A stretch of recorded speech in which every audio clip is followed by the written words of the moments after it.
Hey guys, this is the GRcade Twitchcast. This is the 4th episode we're doing, and we are doing it about games that we are looking forward to this year, as well as some of our goals and resolutions and that kind of thing. Today we have Doom with us. Hello, and Happy New Year. And Kriken. Hey guys, Happy New Year also. Yeah. First one of the year, isn't it? It is the first one of the year, yes, because the last one we did was just before Christmas. It was at some point last week. Last week, was it? Week last Friday, yeah. Yeah. Week yesterday. Yeah, it was sometime in the past. That's all I remember. So, we may as well just jump straight into it then, and go down the route of games we are looking forward to. Well, I'm going to assume there's a lot of games we're looking forward to that may or may not come out this year. We'll start with Kriken, because Kriken is like, not this week he's not SD, he's DS. Before he was standard definition, this week he's dual screen. So, okay. Kriken. Right.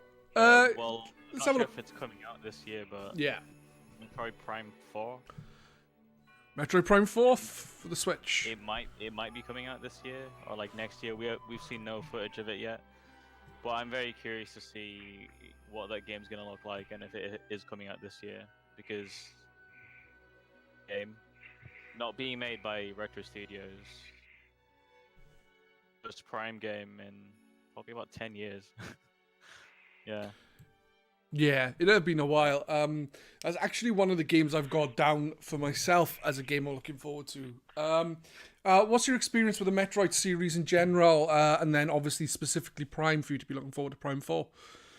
I've played all the Metroid games and I've completed most of them. The only two I haven't completed are the first 2 games, and I especially like the Prime games, even Metroid Prime Hunters on the DS.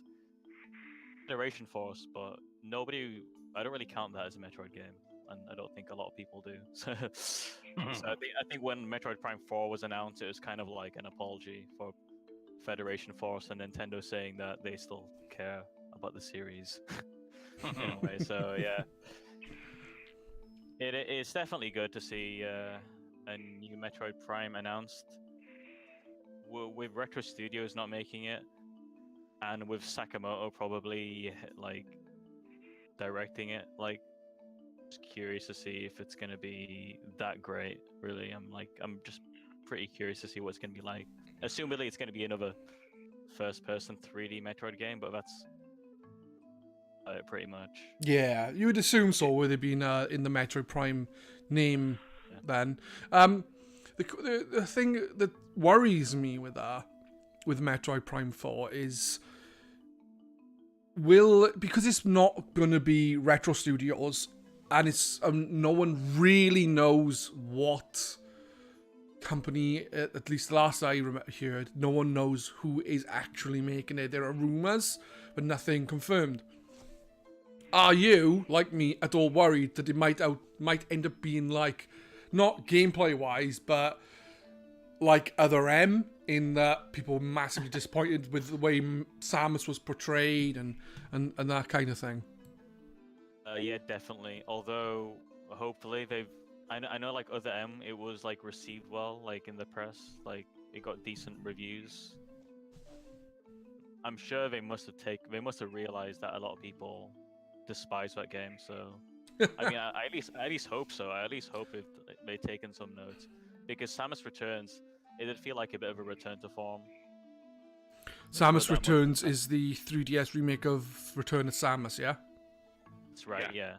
So there was like less focus on like fleshing out Samus's character, and it was just Metroid gameplay.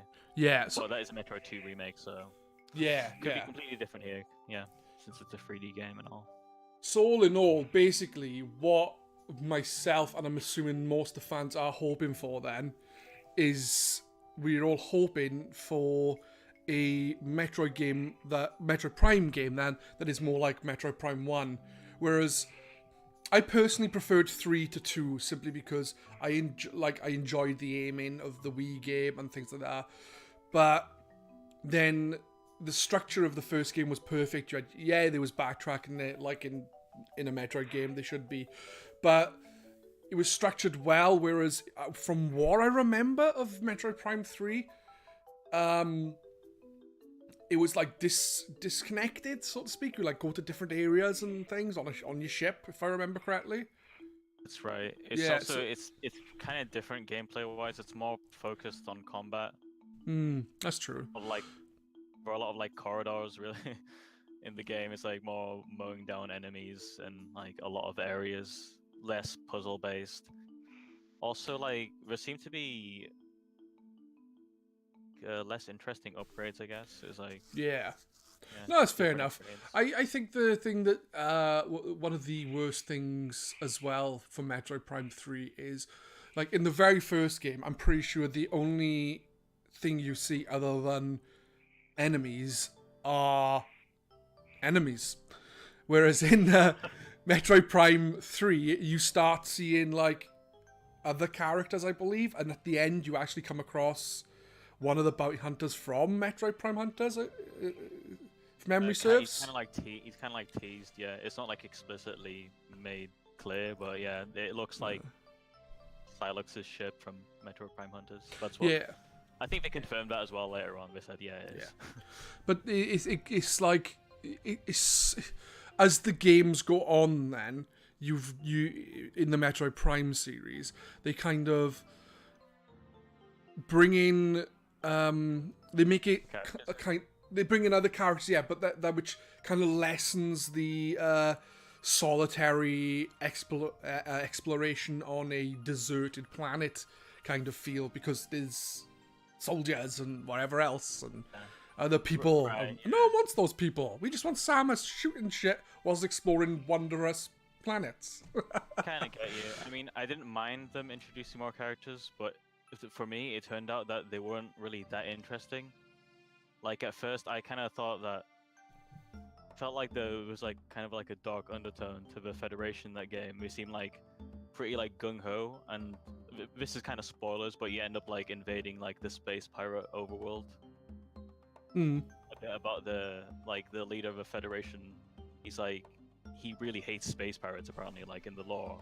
So I thought maybe we might see him, like, I don't know, like, go a bit too far, like go a bit power mad, but no, he's like just overall a very good guy. There's nothing bad about the Federation in this game. Contrast to like Fusion, where you do find out the Federation are a bit scummy in some ways. Yeah. So that was a bit disappointing. I have noticed that in the chat, say hi to Jasm, guys. Hey, Jasm. He has asked a question saying, which developer would you guys like to develop Prime 4? I'll answer Retro Studios. But what about you guys? I'd say Intelligent Systems, just because they've got a really good track record and some of the games they make. Like they made the WarioWare games, even Advance Wars. What else? The Super Mario Kart, like on the Game Boy Advance, anything they touch basically is just gold, in my opinion. I've stayed very quiet during this conversation because I have very, very little experience with Metroid. I've only ever played one Metroid game, and that's Metroid Fusion on the GBA, which I haven't completed. So I do plan to eventually start, like, do a full playthrough from scratch and actually play it. Hence why I really don't have much input, but again, you know, I've never played the Prime games either, but I've seen gameplay footage, and I kind of get the gist of the visuals, and you know, I get what they're going for. I think Bungie would be very good at making a Metroid game. Obviously, they've already got the experience. They've got the pedigree with Halo. That kind of space, you know, it's space. You kind of, I know that there are other characters in the obviously Halo universe as you're playing, but in terms of it's still quite solitary, isn't it? It's it's still quite a solitary game. It's you against everything else. There's no one helping you, and I get that feeling with Metroid as well. I think they've got the pedigree to be able to produce a good Metroid game potentially. It's never going to happen, but No. I think they've got the pedigree to be able to do it if they were tasked to do it. Well, that was an unexpected answer because I can see what you're saying with this, like the aspects of Halo and Metroid, but having played both, they are very different games. Because while Halo isn't balls to all action like something like COD, it's a lot more geared towards combat most of the time, whereas with Metroid, it's more exploration and kind of puzzle solving, isn't it? Yeah, and it's that kind of thing. And while there is combat in there, the combat is few and far between. I'm not saying Bungie couldn't do it. I'm just saying it was an unexpected left field choice. It was a left field choice. Yeah, it was an unexpected choice because, like I said, I can actually see what dots you've connected. Yeah. But it's also at the same time because I don't know. I'd like to see that. I'd like to see what they would do, just like a little concept level, like 30-minute thing, just to see what it'd be like. I'd be interested. And then have Retro do like a little level of Halo. That'd be cool. Yeah. And then maybe they could do the Metroid, the Halo games, because 343 Industries is shit. Yeah, they don't know how to make a Halo game. Jasm just put in the chat. Whoever developed the recent Prey could have transferable skills for Metroid. That's a good shout. Who did make? Arcane Studios, I think it's pronounced. Yeah. It's Arcane Studios. People did Dishonored and Dishonored 2. Arcane. The publisher was, I believe, Bethesda. Yeah, that's where I get Bethesda from, because that was stuck in my head then. I couldn't think why I was thinking Bethesda. But yeah. Yeah, so, we'll have Metroid 76 next. Yeah. No monster. Would you we're going off on a tangent with Metroid. I'm asking this question just from I have never played Prime, so I don't really get it. I will play it. It's a game I am planning to get, or a game series I'm planning to get, especially on the GameCube and that.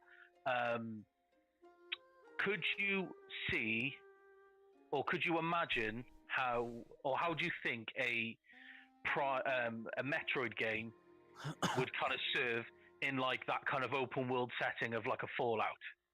Like obviously not in like not in the Fallout universe, but kind of let Bethesda, or Bethesda, however you want to pronounce it, take Metroid and go, right, we're going to make an open world kind of game using Metroid, because they can still put in the puzzle elements in there. They can have a space, they could do like a space exploration thing as your open world. Do you know what I mean? How do you think the Metroid series would honestly translate? I don't think it would translate well, simply because the way Metroid is structured is very, very, like, unless you use like some of the speedrunner style glitches, it's very well crafted in that it's very specific to specific tasks to go on, and I don't know how that would work in an open world environment. Like, say, Breath of the Wild, you can go anywhere. I don't know how that would work unless you start the game with most of your powers. Your abilities, and then also like you just crack on through the game, and I don't know. I don't know. The Prime games is that the first person, so like first person and open world. I mean, they could make it work, but actually, no. Wait, what am I saying? Like Elder Scrolls and Fallout are like first person open world. Yeah. No, it would take a lot of work to make it work, basically. I'm only saying it because obviously.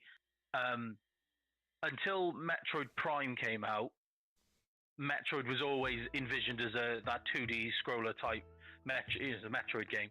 So if somebody had asked kind of a similar question back in the 90s, could you imagine a first-person shooter Metroid game? Honestly, the thought back then for a first-person Metroid would have been bizarre. Even when it was when I originally saw, I thought, I don't know if this will work.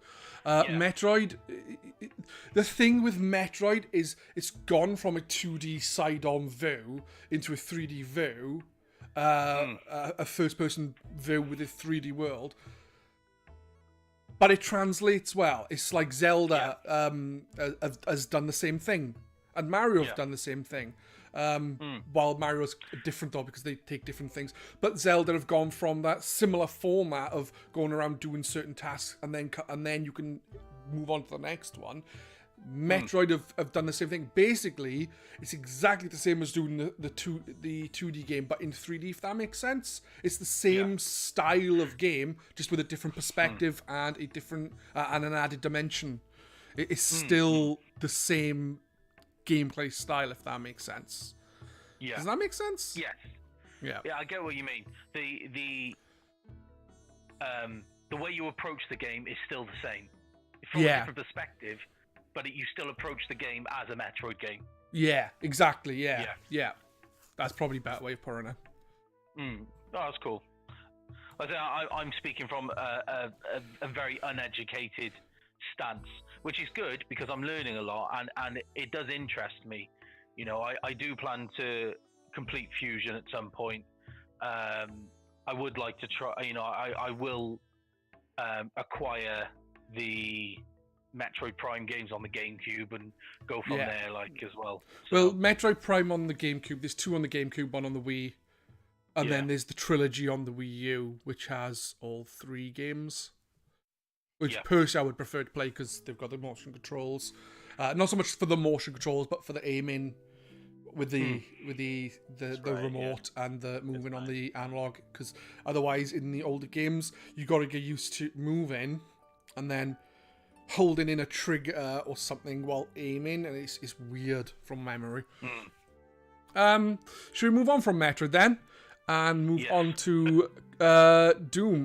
What game are you looking forward to?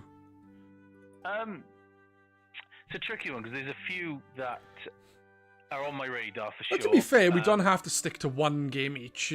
Depending on how quickly we get through the game, if there's not much to say about it, we could talk about a few other games. But we did spend about 20 minutes on Metroid, so. On Metroid, I think that's the Metroid's the exception. I think there's a lot to talk about that. But a game that will be coming out quite soon that I'm quietly kind of looking forward to, not holding a lot of hopes up because it is EA, but we'll see, is Anthem. The Destiny looking game. Yeah. I'm not holding, I wouldn't say I'm excited, but I am looking forward to hoping it's going to be an okay game. Well, the thing for me with games like Anthem and Destiny and Tom Clancy's The Division and things like that, they look like okay games, and what I've played of Destiny, it is a pretty good game, and same with The Division. But for me, what makes those games and what would make Anthem is having a couple of buds sitting down and just kicking some ass. Yeah, and that's what I did on The Division with a couple of friends, and we'd jump on every night, play that, and we'd have loads of fun. And it works then. It does. As soon as you play in the game on your own, trying to grind through something, the fun is sucked out of it immediately. And I'm worried that will be the case with Anthem. To be fair, there's not, apart from the E3 announcement and the gameplay, it's been very, very quiet. And when you're this close to release, it's just over a month away from release. The fact that they're so quiet about, there's been very, very little updates. There's been no further gameplay footage. It does concern me, but I'm looking forward to seeing how it turns out. Let's just put it that way with Anthem. The thing is, while it is EA who are producing and Anthem, the people who were making it are known for making really good games. And while the last Mass Effect wasn't a phenomenal game, it was enjoyable. And they lost their way with Mass Effect 3. I think they balls out with the ending, but up until the last, say, hour of the game, it was still a good game, in my opinion. Yeah. So you've got a good pedigree behind it. The problem is I think the problem you've got so far with the game, even before it's come out, is people have perceived the game to be EA's Destiny. Because the stuff I've seen, even I said, oh my god, this is Destiny. But I think like the armor stuff is cool. You got like your different classes basically. So I think it could be fun with a good group of people. So I can understand completely why you'd be looking forward to it. Yes, it'll be. It's a very much a watch this space game, I think. Yeah. I think Jasm's right as well. You know, he says he can imagine that it would be eerily lonely in single player. I think he's right there. There's that potential for the game to be very, very lonely. Yeah. In terms of other games, I'm just trying to think off the top of my head. Obviously, next gen Pokemon. That's probably the one I'm most kind of excited for, I'd say. Yeah, I've got that on my list. I've got it written down as a proper Pokemans. Yeah, Pokemon. Because last week we spoke about our games of the year and the surprises we had and that sort of thing. And the surprise for me was Pokemon. As I said. And what was I going to say? Basically, while that was a surprisingly good game, it still isn't the Pokemon game I want, if that makes sense. So, of course, a proper Pokemon game would be something I'd love. And I know you're a massive fan of Pokemon because you've said you've played through them several times. So, crack on. Yes, many times. Yeah, so there's not really much to say about Pokemon because we just know it's coming. And that's it, like, you know, which is nice in a way, you know. There's not many game series these days that keep things so well under wraps, and I think Pokemon games they tend to be very good at keeping things kind of quiet. You know, you don't get loads of leaks, do you? You don't get like the whole new roster of Pokemon getting leaked, or you don't get anything. You don't get main big story arches getting leaked. Do you know what I mean? You find out the starters. You get a feel for what the game's going to be about, and then that's kind of it. You don't really get any more. They give you just enough, and they're able to keep it enough quiet. Do you know what I mean? Yeah, no, I can completely understand what you're saying, Yeah. A Town, the other game that's being developed by Game Freak, that is coming out this year. I can't remember if there's a release date for it yet. It's just 2019. The game Town. Have either of you monster kind of game? Yeah. So, did either of you see this at E3? I more than likely did because I remember watching all of E3, and I think we discussed it on something. Maybe not this year. Yeah, we used to do this thing. No, I think it was shown at E3, like you said, but I don't remember it showing a lot. I just remember showing people were excited for that game, but people were also excited thinking, oh my god, what's Pokemon gonna look like? I remember that being the biggest thing, to be honest. Yeah, no, exactly. And that's the thing with Town. It's a working title, so it might be called something else when it comes out. That it's an RPG. The whole game is set in a town. And as far as I'm aware, it's kind of a town that's been taken over by these monsters. And I assume, you know, as the game progresses, as you play through, you'll find out why. And I assume it's about trying to kind of vanquish these the scourge from the town. I assume there's not a lot about it, but if you look at the visual style, and kind of you can, you know, the tiny little bit of gameplay they've shown, it looks very, very good. You can see the Pokemon kind of fighting mechanic in there. It's not straight up like like a standard Pokemon battle, but you can see where they've, obviously that's their bread and butter. They know how to do that so well, and you can see where they've still included that. But I'm very excited just because the last game Game Freak made that wasn't a Pokemon game was amazing, and that was Drill Dozer. I don't know if anyone else has played on the GBA.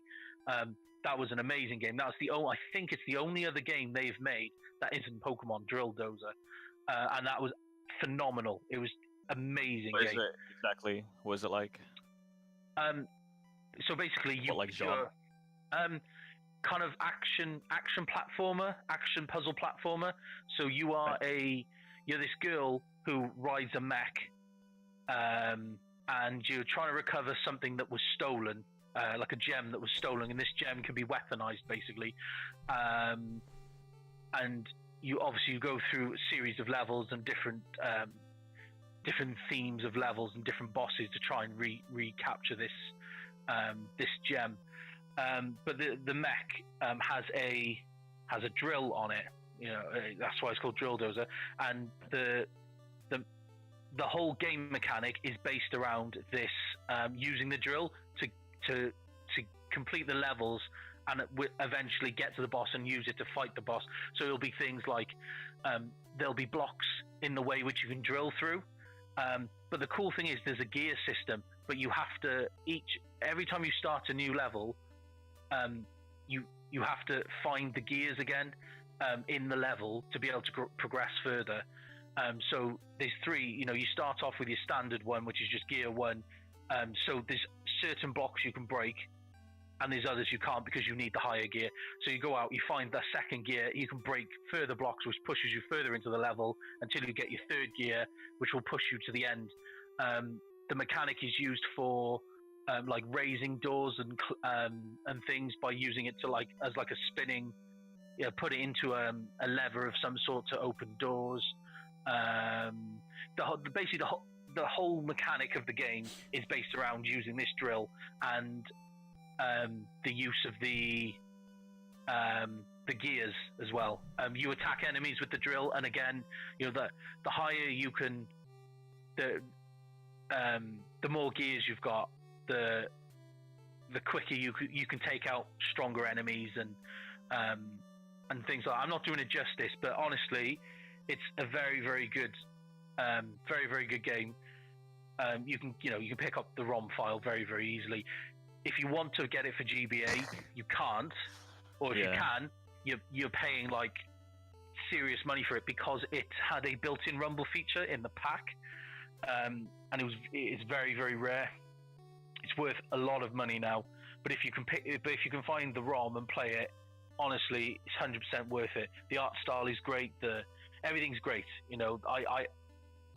It was just the right level of hard for me, and I'm not a big platforming person, so the fact that I found a platformer that I was pleased with says a lot for me. Yeah, definitely. If anyone hasn't played it, go check it out. It's called Drill Dozer. But again, that's why I'm excited for Town, because they did so well the last time with the game. So I know that they know how to make other games, you know what I mean? Yeah. Jasm said they also made Harmo Knight, which is a 3DS rhythm platformer. I haven't played that. They also did Tembo the Badass Elephant, I think it's called, which I didn't like. I played it. I thought it was a Sega game, actually. And Pocket Card Jockey, which is a solitaire meets horse racing. Yes, really. I've heard of that, yeah. Okay, well, I was wrong. That's not the only other game they've made. But yeah, either way, there's a few there. But yeah, so I can't really think of any other games at the moment, but they're the kind of the 2 standout games to me that I'm kind of watching out for. That's 3 fair enough. standout games, That's sorry. Yeah. What's I going to say? Pedz? Well, I was going to ask Kriken if he got any other games on his list, and then we'll come to me, because at the end of the day, as I'm kind of the background guy who just speaks a lot of gibberish, you two take the floor. Kriken, seriously though, is there anything else that you've got an interest in? Or yes, I'm kind of interested in Devil May Cry 5, which I believe is coming out this year for sure. So is it a sequel to that DMC game where the black-haired guy is stabby? Well, no, it's not. It's like a different continuity. I know. I just tried to rub you the wrong way. Nah, I don't care. That game was fine, but I'm glad that it's back to the classic continuity, we'll call it, because I want to see what they get up to. Although a few features of the latest DMC game have like kind of rubbed me the wrong way, like with microtransactions and having like a deluxe edition on the same day. Yeah, no, I can completely understand that. That's microtransaction are blight on the industry, to be honest. Like, to be fair, microtransactions in a free-to-play game is a very different thing to microtransactions in a full-priced game. It's really different now, let's be fair, but there's still a blight on the industry, and fuck them. You saying? Yeah, and the characters, like you play as Nero and Dante again, that's fine. I'm not on the third character. I don't know if you've seen any gameplay of him. I haven't seen anything of it. The only thing I know about the Devil May Cry games is there's Dante, Nero, and Spartacus. I can't remember the other one's name. What's his name? It's like Dante's brother or something. Virgil. Virgil. Yeah, I know that he's supposed to be in one of the games. I don't know which one. I've only played some of the first game. It is. Well, yeah, the third character, he seems like more like he summons stuff to actually fight for him. And I was watching his gameplay trailer, and the stuff he was summoning seems cool, but he seemed to be walking around summoning stuff while like holding his cane. Sounds fun. And the design of him, he looks kind of like, a Final Fantasy 15 character game. Like he could have been like a main character there. I'm not really sure. It kind of seems like they looked at like Loki from Marvel, like Marvel's Thor, and saw how like he's got like this legion of fangirls where like, okay, let's have a character like him here. Like, let's see if we can increase the female demographic of this game, maybe. It's funny you say that, because Jasmine's just put in the chat that the new guy looks distractingly like Adam Driver, in brackets, Kylo Ren, from the latest Star Wars movies.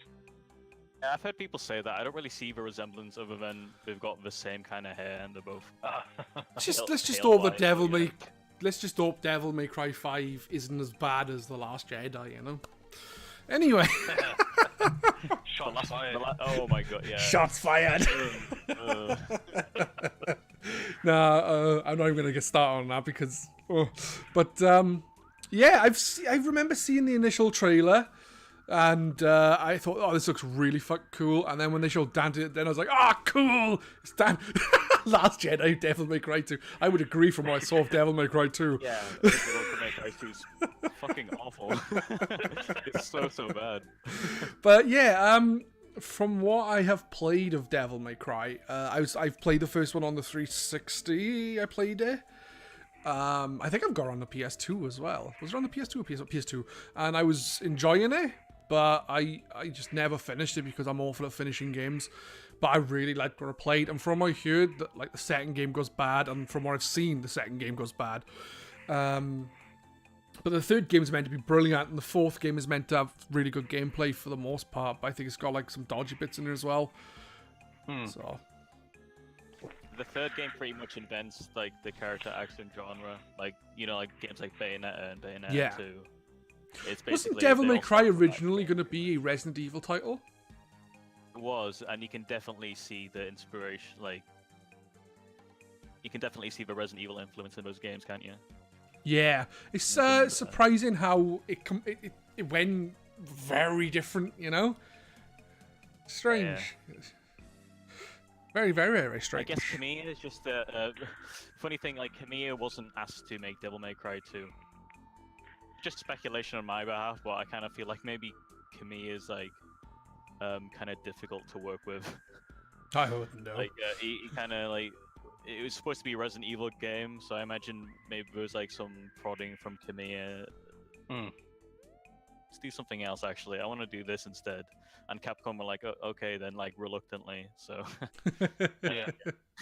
But Jason's in agreement with you. He says DMC 1 started as Resident Evil 4. So. Did, yeah.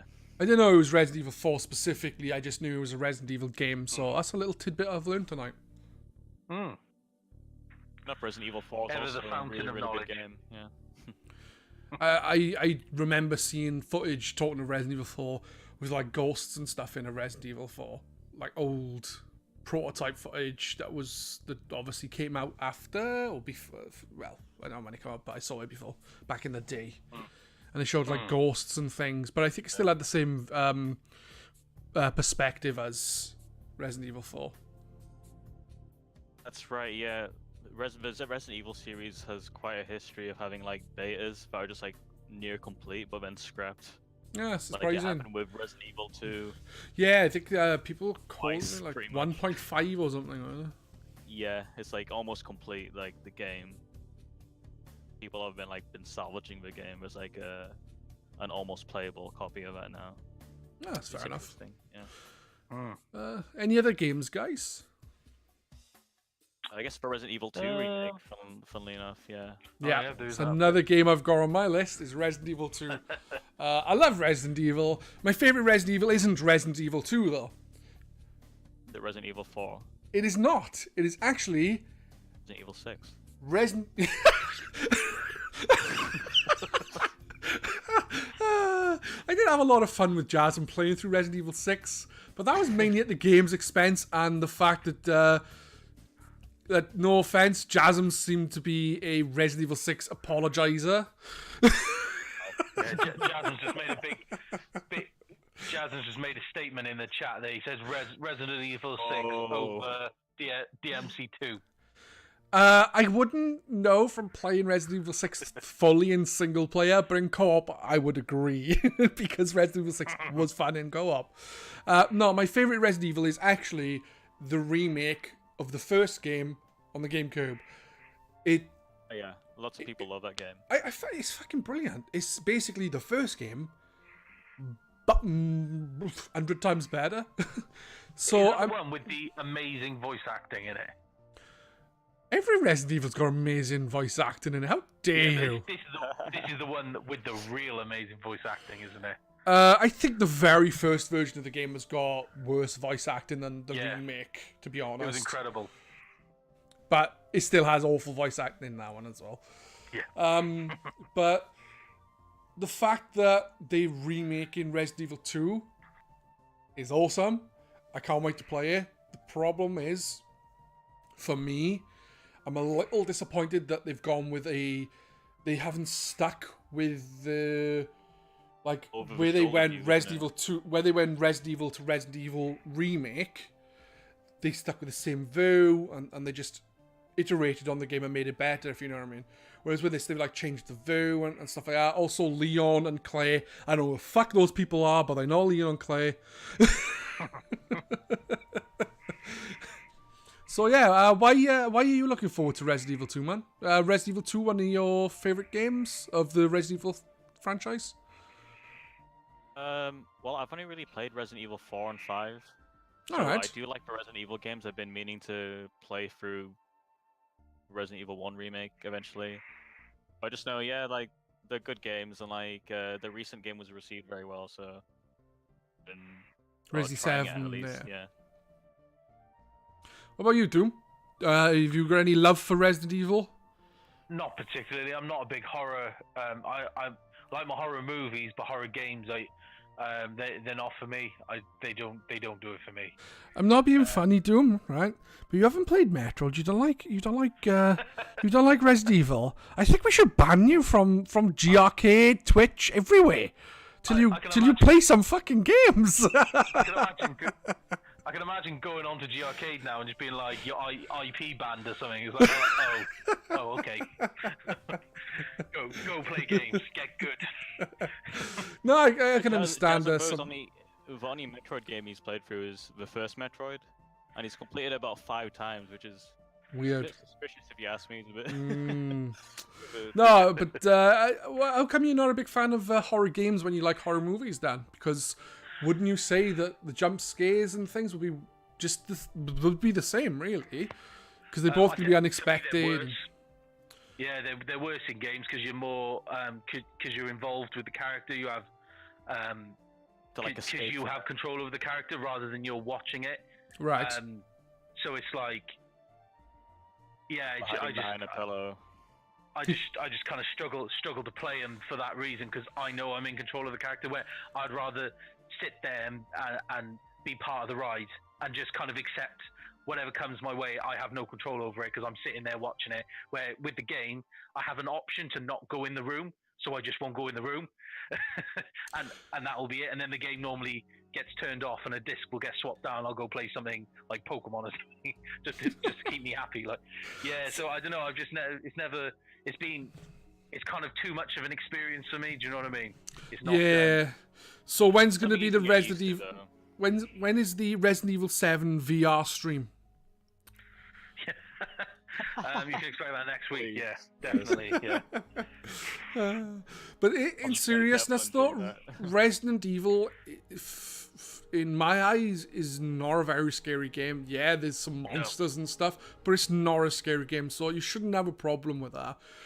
Resident true. Evil 7, from what I've played of that is more likely to scare you. As you're not a big fan of, like, that is more scary. While I personally don't find those things pretty scary myself because I'm weird. I think that would be more, that would affect you more than the older Resi games. Not because, the visuals and all that sort of things. It's just, they weren't scary. It's like you'd walk into a room and there'd be a zombie and they'd be going, and then you shoot it and you'd carry on. So I think maybe the fact that it's called a survival horror game, you know, it's really a survival, slightly gory game. So Yeah. Well, to be fair, I own the Resident Evil remake on the GameCube, as well as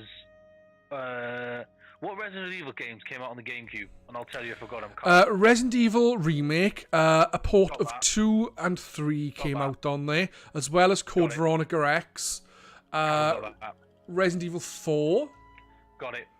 and So I I've think got- that was it. Yeah, so I've got 4 of the 5 Resident Evil games that came out on GameCube. I just haven't played a single one of them.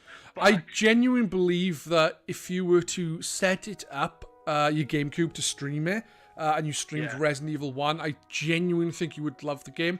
It's another one of those games where, like Metroid, is set in a certain way where you have to explore, you have to like do some backtracking, you have to do some puzzles. It's just a genuinely interesting game. As long as you're not scared of zombies or spiders, you should be okay. No, I'm not. No, I'm not exactly. I'm not bothered by that kind of thing. It is something that I probably will go and investigate. It's just, like I say, that's the only reason why I kind of.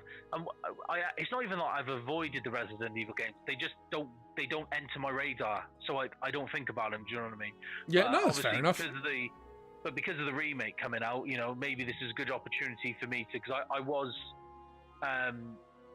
on the verge. I have been on the verge of investing in a Wii, and then get a Wii to HDMI converter so I can stream GameCube games from it. Yeah, the good thing is you can pick up a Wii. Hardware. You can pick up a Wii for peanuts. Yeah, exactly. I said and the peanuts, converters not are very peanuts. cheap. But no, seriously, I think I grabbed one myself because I was gonna Yeah. like do stuff with it that I didn't end up doing with it, and I think it was like 20 quid. Yeah, So- they're very, very cheap. So Yeah. I might do it, and I think for the games that I'm less likely to play in my own time, streaming's good because it gives me the focus to do it. And if I get, and for instance, I'll get scared for the Resident Evil games. But if I did, there's people there to talk to. Exactly, you got us to comfort you. Yeah. Yeah. Consolidate. I'm thinking something to do with loans. We can consolidate you. Doom just Jasmine just said that Resident Evil 4, the HD remake, and Resident Evil 0 all coming to Switch. Oh yeah, Resident Evil 0 was on the GameCube as well, which was I've got 0 as well. yeah, so you got 5 the or 6 GameCube. then. Yeah. Yeah. Oh, that's cool. Oh, there we go. Could be a good opportunity for me to get into the series. Yeah. Personally, I wasn't a massive fan of Resident Evil 0. What I played of it, Resident Evil remake was amazing. Resident Evil 4 was again amazing, but it wasn't as good as Resident Evil. I think that's where the action-orientated Resident Evil began, if that makes sense. Kind of lost the survival horror and went more just shoot shit. Yeah. Oh, that's cool. Well, you've given me a different perspective on the game, so I'll hook it up at some point. And that'll be a stream I'll do. Awesome. Any of you, it's not a game I'm looking forward to, but I'm going to ask you to if any of you look forward to it, because I've only played some of the first game. But any of you looking forward to Kingdom Hearts 3? The only reason I mention it is because, like Resident Evil 2, that it's also meant to be out this month. Oh, for me. Did I ever own a PlayStation? I can't remember. Kingdom I Hearts. used to own a PlayStation. Kingdom Hearts was on the PlayStation never 2. bothered. Yeah, No? yeah. No. Well, I say I've played a little bit of the first one. I actually got to the final boss of the game and just never put the game back on. And I'm really, and then when I thought, oh fuck, because I think I lent it to my friend who had the game and lost it. And then when I had the game back, I lost my memory card, so I couldn't finish it off. That's what happened. I was really gutted because I while I'm not a massive Disney fan or a massive Square Enix fan, because I'm not a big fan of like Final Fantasy and that kind of thing, Kingdom Hearts was really fun to play. It was just a fun game. Yeah. I've got the HD remake somewhere on the PS4. What console is Kingdom Hearts 3 coming out? PS4 and Xbox One. And I don't think it's coming on PC or Switch, but it's definitely coming on the PS4 and Xbox One. Yeah, it's probably not a game I'll pick up unless it, when it gets reduced, then I'll probably pick it up. But, obviously, though, it's very, very story-based, so if you want to play Kingdom Hearts 3, you'll want to play through all the other games, which you'd want to get Kingdom Hearts HD remixes. What about you, Kriken? Are you interested in Kingdom Hearts 3? Yeah, that's on Xbox and PlayStation 4. Oh, there we have it. No, I'm not that interested since I haven't played through 1 or 2 yet. Ah, that's fair enough. I thought I'd mention it. Like, a lot of people sing Kingdom Hearts' praises though, so I'm interested in trying the first one at least. It's definitely worth the 3DS trying. version, and it was very confusing story-wise. The combat just wasn't that great, so I kind of just went off that. Yeah, I think I was like Chain of Memories or something. I think someone on the forum, that's the GRcade forums, grcade.co.uk. Someone on the forum was actually, I think it was Chain of Memories, which is the 3DS one, I think, was actually saying, is there like a... Dream Drop Distance. Right. It had the World Ends With You characters in it, and Tron Legacy characters, so I was curious. But yeah, someone was asking on the forum, basically, is there like a quick, thing so I can just catch up on the game without having to play it because I don't like it? Which is fair enough. If I like the game, why bother? Yeah. So the only other game that I've got down that hasn't been mentioned which is meant to be coming out this year, I believe, is Animal Crossing. Oh yes. Oh, Animal fucking Crossing. Animal. That's the full title of the game. That is what it should be called. Definitive version of Animal Crossing. Animal fucking Crossing. Animal Crossing After Dark. Oh, that's going into Triple X territory, that then, isn't it? Oh god. Oh. But yeah, Animal Crossing, I've fuck no Amiibo Festival, piss off. I'm only joking, Jasmine, I love you really. With Animal Crossing, I've never I've never I never played the original Animal Village, I think it was called.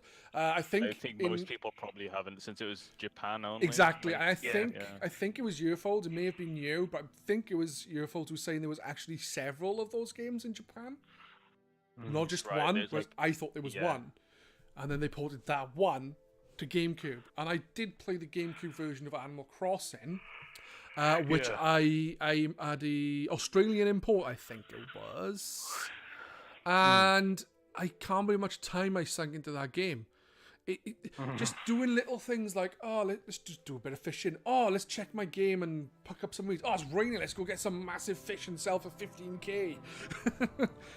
Just little things. And I think when they went to the DS afterwards, I think they made some improvements, but they also removed a lot of the stuff that was in the Animal Crossing game on GameCube. I think they even took Christmas stuff away from it. There was no reindeer or anything. Yeah, the holidays were a lot less interesting in the 3DS version.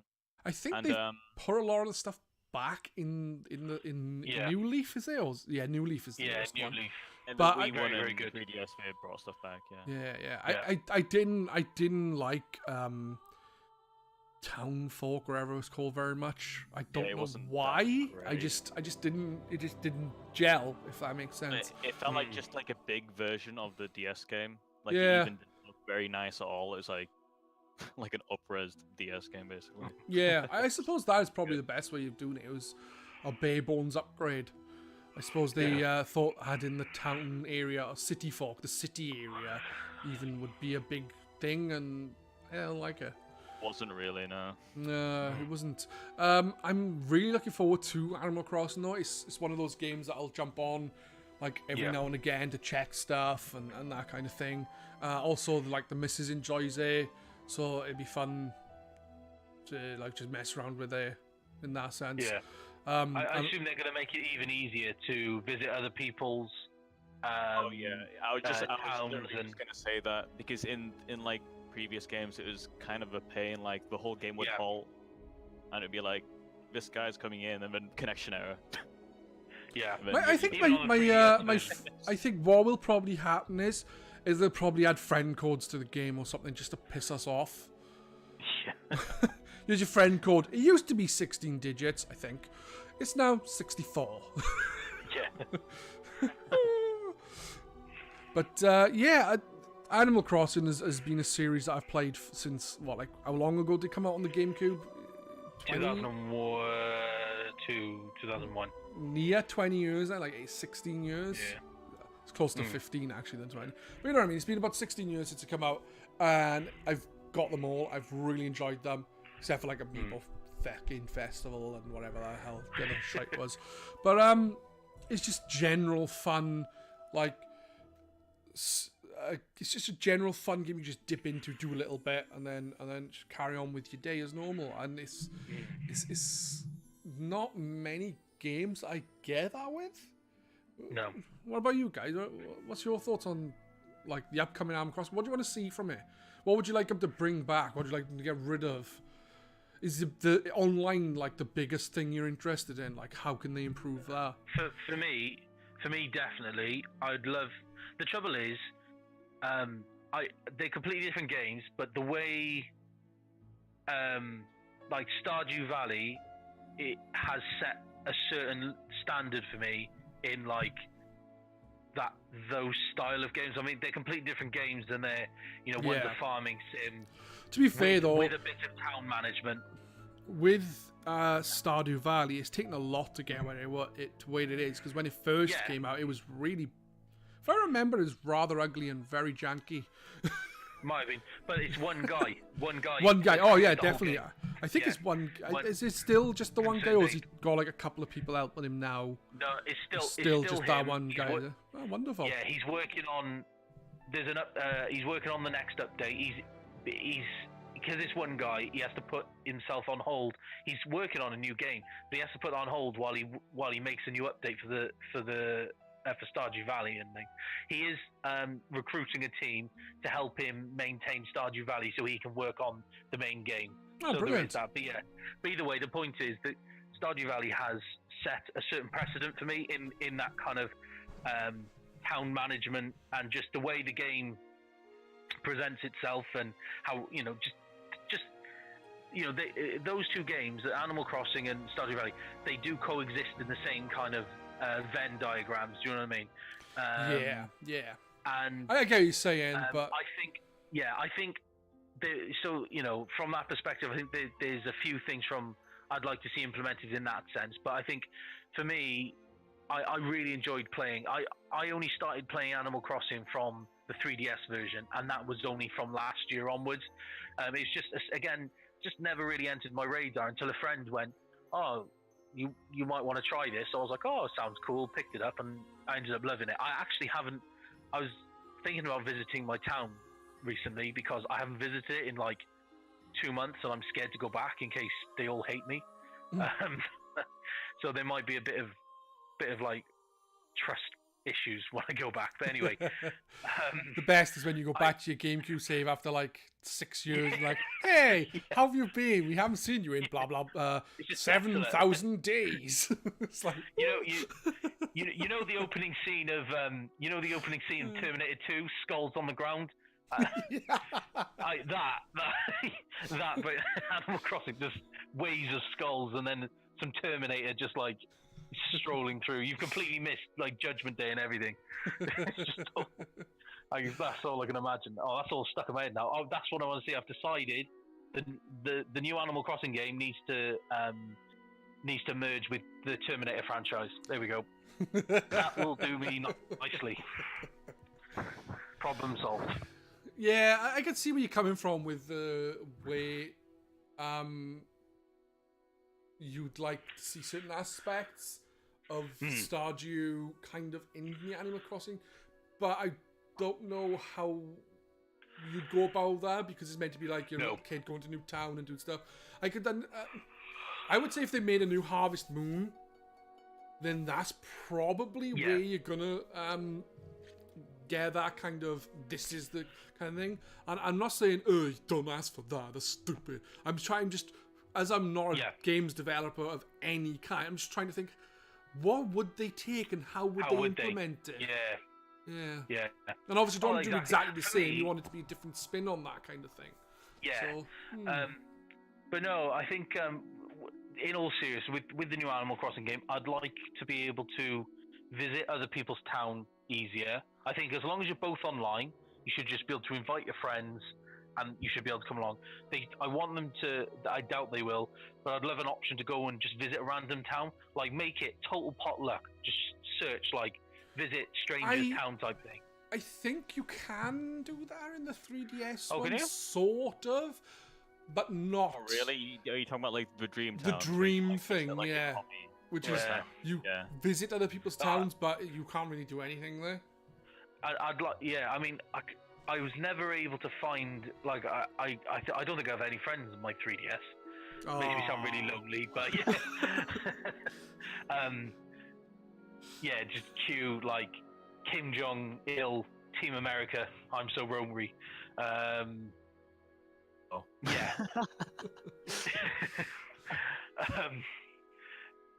But imagine walking around like your Animal Crossing town and suddenly you see a lot of other like villager characters and we're all like holding axes surrounding you. Okay, the thing is, what I didn't like about the online in the other games more than anything was you had to go open the door.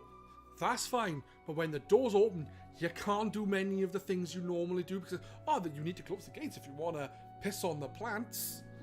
You never piss on the plants, but you know what I'm saying. You couldn't like speak to certain people. You couldn't deliver items or something like that. It'd be silly little things.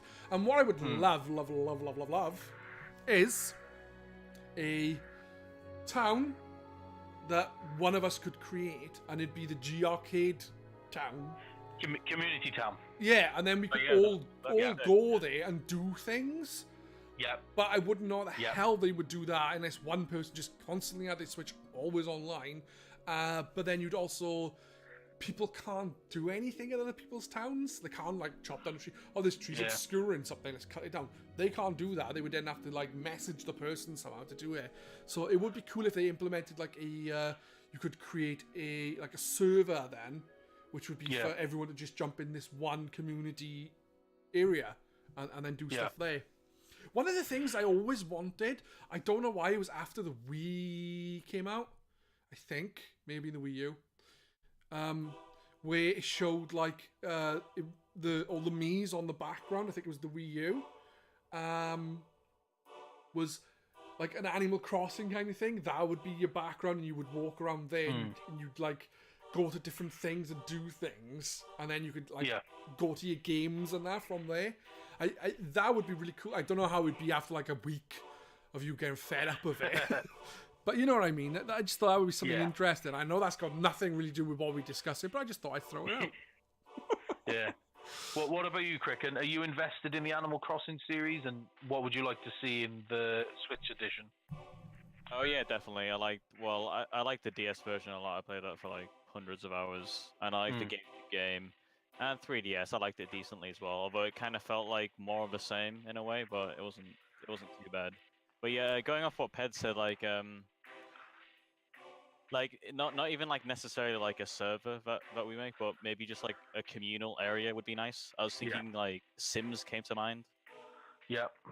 You've got like those city areas, so like something like that where you could meet other players. Maybe that would be pretty cool. Yeah. City folk, cool. but done well. Yeah.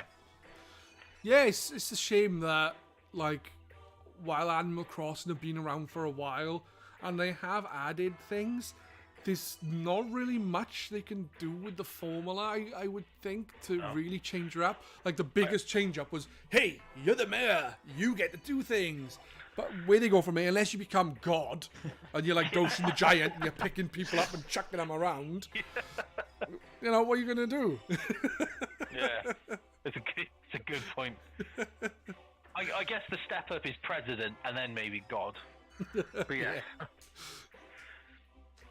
I think that with the Animal Crossing games, they just kind of need to make them kind of bigger, better, and easier to connect to with other people, and kind of just go from there. Do you know what I mean? It's one of those games that it is difficult to kind of improve on, I guess, isn't it? Because the game is meant to be so simple, I guess. It you know, it's difficult. I just tell you what they could do is implement the Happy Home Designer into the actual game, because I've played that a lot on the 3DS, and it's a very, very good game. It is kind of DLC-ish rather than a whole game, but I had it for free, so I'm not complaining. It's a very, very good game. I put quite a lot more hours than I thought I would have into that. So maybe even better, if you want to improve on what you can do already, you could maybe do it where you choose a job. So instead of just being given mayor, maybe you start in the town, and then you could focus on you've got to get a job as a certain profession, whichever you've got a choice. And you kind of got to work your way up from there. I don't know. I'm just brainstorming on the spot. Do you know what I mean? What they should do is just do Animal Crossing, but you leave the town, and there's like a big area to explore with monsters to kill, and you use your axe to batter things to death with. Well, we've seen the fighting prowess of Villager in Smash, so he knows how to sort them out, doesn't he? Exactly. Yeah. So whether the villager is male or female or normal, happy, bright-eyed, or stoned like Jasmine's villager, they know how to kick ass. Yeah. So maybe they need to do a dungeon crawler. That's what they need. Yeah, that's what it is. Yeah. But yeah, I'd love to see. Maybe, I mean, as a feature, they could just do like, I don't know how. Don't ask how they could do it, but like Animal Crossing Online, where you have your own town and you do all your usual own town things with the improvements, whatever they're going to add. But maybe they could do like an Animal Crossing Online where, like, again, it's like server related, and you have like, it's like venturing into the city, if you know what I mean. Yeah, like Kriken was just saying, I think, basically. Yeah, maybe what would be cool is, right, if you had that community, like a proper Animal Crossing big massive town with loads in it. And then you had like proper goals as a community to do. Yeah. And then for doing a really cool goal, you could get a big statue of Jawa. Oh, fuck! That needs to happen. It'd be like this really old, wrinkly thing. Like, do you know? Have any of you seen? Like, Jawa's old enough to be that David Tennant. Tiny little thing from Doctor Who that was in a cage. And you seen that? That's what it'd be. Is that what you're talking about? No. Matt would get it, but he's not you. Damn it. Anyway, as we've talked about Animal Crossing for the last while, I was thinking, are there any other games you're looking forward to? Because if there isn't, we shall move on to our next section. There are a few games, but I'm not overly excited about them. So I'm happy to move on to the next section. Yeah. Okay. Well, the next section I've got down is this year's gaming goals and resolutions. Yep. So, Doom, what is your gaming goal or resolution? So this is the first year that I think I've actually set out to in a certain mindset and think about what I want to achieve like in my gaming life. I guess I want to complete more games because I'm not known to complete games. I'm buy loads of games, play loads of games, enjoy loads of games, but don't really get around to finishing a lot of games as a result. So I want to say complete. I'm not saying like 100% complete with like collecting everything. Just kind of actual beat the boss, get through the main story of the game. If I go back and 100% it, well, that's a bonus. But yeah, so complete more games, especially the big ones. Like there's a reason why I'm doing Skies of Arcadia on a stream, because I will never get round to doing that if I don't put it on a stream. Because as Kriken mentioned the other day to me, he's getting quite invested in it. So when I say it doesn't put me under pressure, but it gives me the focus to play it now that I know people are invested in watching. Yeah. So it should drive me to complete. So for me, I want to complete more games. I want to not. When I say not fall, last year I was pretty good, but I want to try and be more patient with games as well. Less impulse buys. I think over the years I've become less impulsive with my buying. My last impulse buy was Red Dead, and I don't know if I'm going to shot for it, but I actually don't care for the game. I've played it, and again, how dare you besmirch a Rockstar game? I don't get the hype. Like I bought it because I was kind of like, fear of missing out, the whole FOMO thing. I was like, everyone's saying how like everyone's like kissing Rockstar's ass. Everyone says that, oh my god, this is the greatest game of all time and all the usual. So I was like, well, I don't want to miss out. So I bought it, and I was like, this seems really good. And I got about 15 hours, 20 hours in, and I haven't gone back. I haven't gone back since buying it in October, or whenever it was, November, whenever it came out. I bought it a week after it came out. So haven't cared to go back. Do I see myself going back to it? No. Not with all the other games I've got planned. That's the point. Is like I'll happily go back to a game if I feel it's good enough. But I don't see what the big fuss about this particular game is. Do you know what I mean? I think that with all the Rockstar games, it's not that I think Rockstar makes shit games. No. They make good games, they do. It's just... They're crazy overhyped. They're overhyped for one, and they're too long for what they do. I think if it was a more focused way game... Too long-winded. Yeah, I think if it was a more focused game and not a massive open world, I think I'd enjoy them more. Like I said, they do good stuff. It's just... too, like you said, too long-winded. It's too much. Anyway. I bought the game at first because I was going to do the online, but honestly, that's the last thing I haven't even touched online. I don't think I will. It's just honestly, that's a perfect example of impulse buying a game because I didn't want to miss out on it. And I'm not even glad I bought it. I just wish I hadn't bought it. Do you know what I mean? I could have bought another game that I would have put more time into. Do you know what I mean? So anyway, this year I want to complete more games. I want to be less impulsive. There are certain games I am going to buy and release. Pokemon, Town, whatever it's called. Maybe not Anthem. Do you know what I mean? So there are certain games I'm going to buy and release because I know, or I'm pretty damn confident, I am going to get the enjoyment out of them. But I don't want to fall for the impulse this year. I want to, And if there is a game that I'm like, oh, getting the urge to impulse buy, I want to be able to hold off, wait until it's reduced, and then buy it.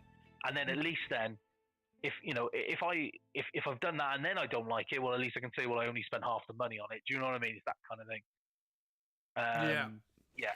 No, I So completely understand where you're coming from. They're my only two real resolutions. What about you, Kriken? And just spend more money on games. Spend more money on games? Yeah. Which my wife doesn't know about yet, but she doesn't need to know. So it's fine. She doesn't need to know yet, anyway. Only get the impulse buy thing.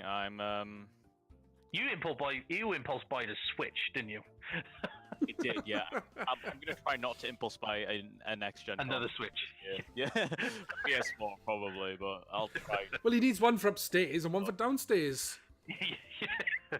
and two copies of Smash, because you don't want to be moving that around either. Exactly. You don't want to be taking the cart out in case you accidentally break the cart slot. Anyone think it's a portable system? God. He hasn't even got a handle. Come on. No, disgraceful. Nintendo DLC. Anyway, handle DLC. For me, it's I get like suckered into buying like JRPGs, and what happens is I play them for 20 hours, and I'm like, this is boring shit. Why did I get this game? Yeah, because it looked really pretty. Is it you finding the game boring all along, or is it you get to a point you're like, yeah, I've seen enough. I'm done. I'm bored. Yeah. Or is it all the way through? It's like, I am enamored with the game. Nah. Well, sometimes earlier than other games, like I'm kind of bored, like maybe 5 hours in, but I'm like, I'll continue a bit just to see if it gets going. But sometimes it just never does get going. No. Funnily enough, on that, I nearly impulse buyed Octopath Traveler, but I held back because I was like, whoa, hang on. I know what I'm like with these games. I want to play it, but not at the price. Not at this current price. It was on offer for 30 quid digitally recently, wasn't it? Still too much. I probably. I'm just saying indifferent. I'm just saying. So yeah. So I know the feeling. To me, like Pokemon innovated at the right time, where they pretty much just like with X and Y and Sun and Moon, they cut out grinding completely with like how XP works, and that suits me so well. You can just progress in the story like instantly. It's like it's so like, and you can have like several Pokemon. Like when I played the games as a kid, what I would do is I'd like pull all my XP into one Pokemon. But now I want like a bit of a team, and like you can do that in Sun and Moon without grinding it all, and it's great. Yeah. That's fair enough. I think the thing with RPGs as well is a lot of them are like they're like overly complex for what they need to be, and the stories are usually quite generic. And I don't mean like anyone could do this, but like when you get like your Western RPGs and your Japanese RPGs, both have a kind of style that they all kind of follow, if that makes sense. Like Western RPGs tend to be a certain way, JRPGs tend to be a certain way. There's not a lot of divergence there, I would say, but I'm not a massive RPG fan, and I'm guessing people are going to listen to this and probably send me death threats for being stupid. To be honest, I'm not really too familiar. Like when I think Western RPG, I don't really have a concrete idea of what it is in mind, because obviously all JRPGs, like pretty much all of them are like, well, nearly all of them are like turn-based, for like exceptions with it, with like Xenoblade. But like with Western RPGs, they seem to. Sorry, what was that? Is it? So, with Western RPGs, we seem to like, I don't know, like in my mind they vary a bit more. Like Elder Scrolls comes to mind. Mass Effect comes to mind. They seem to be like another genre first and then an RPG. You know what I mean? Yeah, I guess so, because they're not turn-based. Mass Effect is like a shooter with like with RPG elements. That's like how I like imagine it, I guess. The first Mass Effect, I don't know how much you played it with. The first Mass Effect is a lot more RPG-like than the later games. But it is like a shooter and an RPG. But the problem is defining the term RPG. I don't want to get into the whole what's an RPG. No. But what I'm trying to say is because like most of us have grown up playing a specific style of RPG where we have turn-based battles. To us, that is how an RPG is. So when you get things that are not turn-based and are real-time, it doesn't really feel like an RPG, if that makes sense. Yeah. Like a lot of people is like, what is an RPG? Any game is an RPG. Oh, but this game's an RPG because it starts. But to me, an RPG is the Japanese style of RPG, like a turn-based and thing. Yeah. But with RPGs with the technology getting better and more developers doing RPG things, the RPG genre have kind of spread really wide, and so it's really hard to define it in that sense. But I can understand what you're saying is like a lot of games seem now to be this kind of game with RPG elements. I guess for Western RPG, it's about like making your like player avatar like stronger, and not in the sense that we've got like upgrades like, you know, in Castlevania where you can turn into a bat so you can fly somewhere else, but like you level up so you deal more damage to enemies, stuff like that. So that's for Western RPG, I guess. Yeah. I think you could define the Western RPG as mostly. You can include Elder Scrolls in it. It depends how you want to play it. I play Elder Scrolls third person over first person personally. They tend to be third person. They tend to be massive, huge, expansive open worlds that are very, very interactive and very very alive. Yeah, very immersive, but very alive. Well, you walk into the world like The Witcher 3 and stuff like that, and you believe, even if you're not there, stuff still goes on. Do you know what I mean? They're very massive, they're very immersive, and they're very alive. Yeah, I could see that with more RPGs. I'm thinking back to when I used to play like Baldur's Gate on the PC back in the late 90s, I think it was.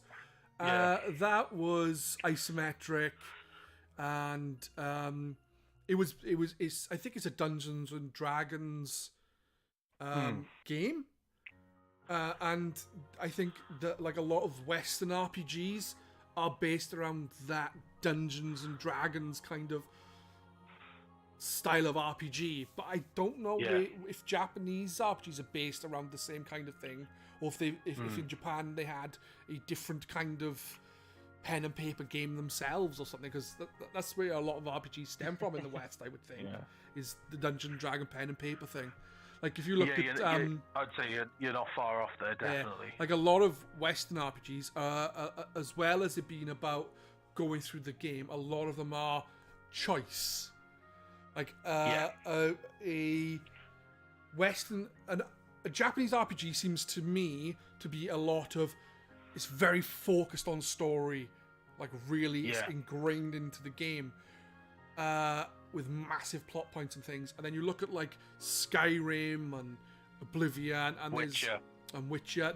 I haven't played The Witcher, but there's a lot of choices you can make throughout the games. Yeah, there is a narrative, and the choices don't a lot of the time affect too much, but there is that perception of big change then from the choices you make, if that makes sense. Yeah. I could also be talking complete horseshit, so. No, I'd say you're pretty bang on there. I think that's why I found Skies of Arcadia so unique and so gripping since because it feels like a genuine blend of both. You've got the JRPG combat style, and I guess the general aesthetic of the game is very like Japanesey, very like anime type. You've got your JRPG battle style, but then outside you do feel like you're a part of this big living world, and your choices do have an impact on how people view you. Like, for instance, if I always run away from battles and I choose certain dialogue options, like my character will gain the title like Ninny or something like that, and people will know you as like as a Ninny, and you will be spoken to like that. It's that kind of thing. But if you make decisions that are really like brash, then you'll be known as brash. So again, I don't think they have massive impacts on the story, but they do that element of choice there. It is a genuine. And when I say a blend, it's not like just like a few percent. I'd say it's like a good like 50-50 like split between a JRPG and like your standard Western RPGs, definitely. And I have found it very gripping as a result. To be fair, I've though, enjoyed watching it as well. I'm like his little shoulder devil, telling him the most aggressive option each time. To be fair, though, right?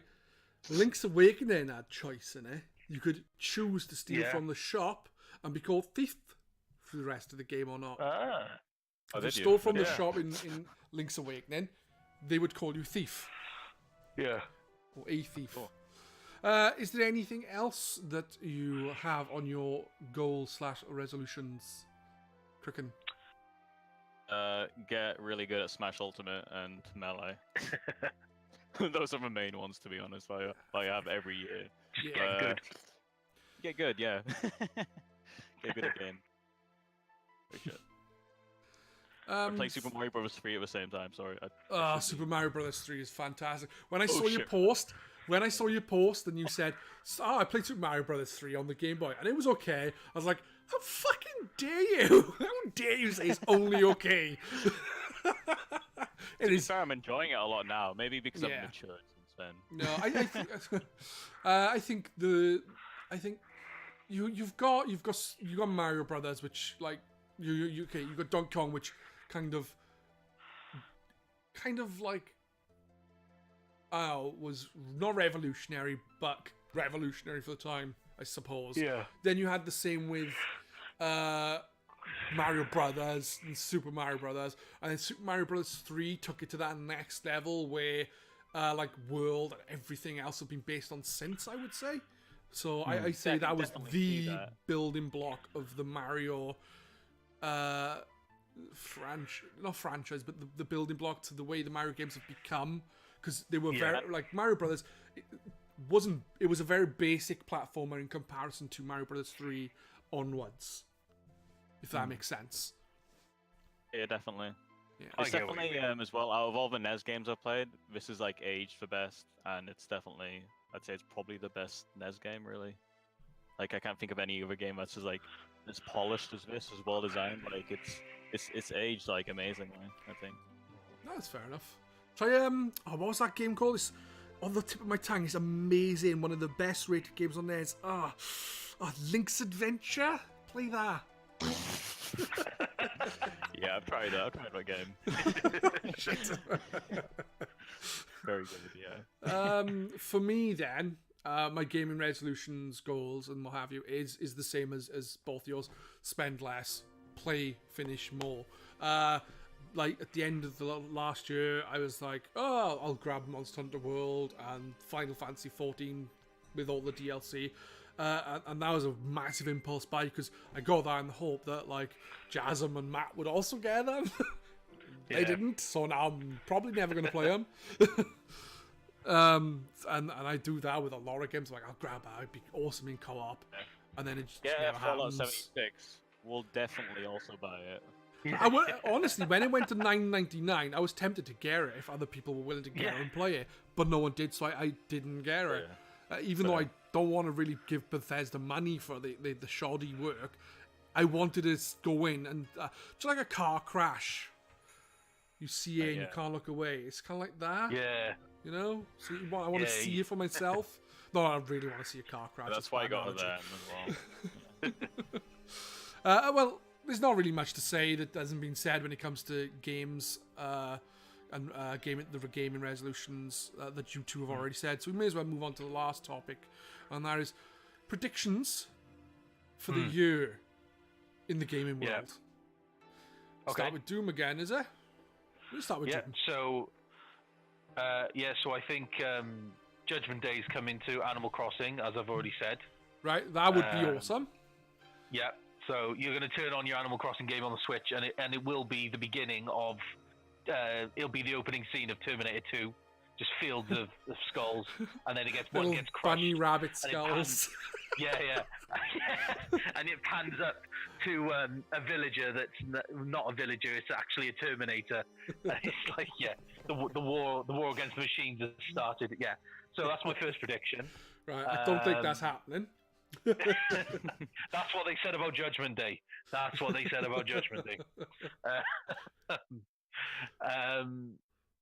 I think E3 this year we are going to see the official announcement of the Xbox, whatever the hell they're going to call it, Xbox 2, Xbox 780, or I don't know, 720, 780, 720, or I don't know what they're going to call it. It's going to be called Xbox, not about TV.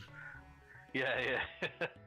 So I think we're going to see the official announcement of that. There's no Sony at E3 this year, is there? So we're not going to hear... No. I think it's basically last year the E3 presentation wasn't well regarded.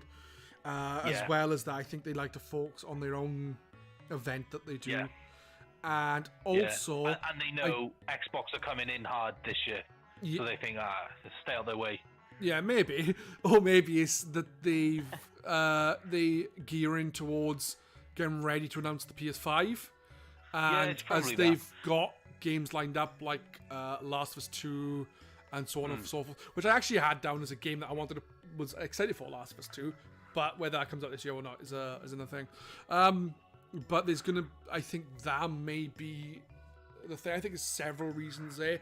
I wouldn't know if Xbox coming in with anything would stop them, because at last time the Xbox One and the PlayStation 4 were both at E3. PlayStation come away from that E3 with their dicks waving. Yeah. Big time. The trouble is, there's been a pattern ever since the early 2000s. There's been a pattern emerging, and that's PlayStation came out with a PlayStation 2, absolutely bossed the market, took over, total domination. They then released the PS3 and Microsoft released the Xbox 360, and Sony were too confident because of their previous sales with the PS2, and they effectively lost. They lost that battle against the 360. The 360 dominated. Then, if you look at, there was the 360 domination then for that next gen, and then coming into E3 for the Xbox One and the PS4, Microsoft were too confident on that matter, and then they absolutely messed it up as a result of being too confident. Sony came from behind and took over. So if you take it from that perspective, Sony again have dominated. That means Xbox, like Microsoft, have had to change the way they do things. This is why they've implemented Game Pass, which I think is one of the best ideas in gaming for a long time. Things like this. They've had to push to innovate, because the next generation, like I will predict, if even further into the future, that Microsoft will probably win out against Sony in this next generation, because the pattern's been there since 2000, since Microsoft entered the market. The pattern's been there. One dominated. I the don't next gen, they get too confident. If you look at the PlayStation 2, it dominated a massive amount compared to the Xbox and GameCube.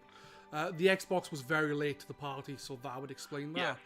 The Xbox One, Xbox 360 had a year head start on the PlayStation 3, so that would, and also the price of the PlayStation 3 was $500 in America compared to the Xbox, which was like $300.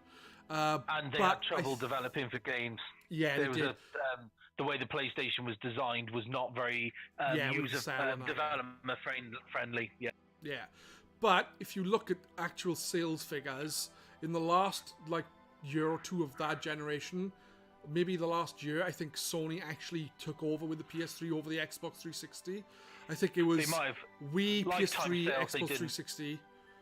I don't think they made. I don't think they quite made it. They did bring it back. I know what you mean. Is they did definitely pull it back, but I don't think they quite got the same numbers that Microsoft did.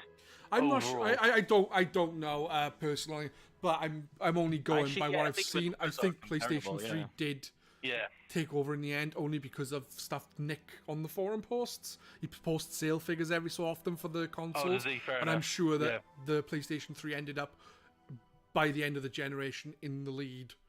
But as a result, overall, I think you could generally say that Microsoft had a better generation.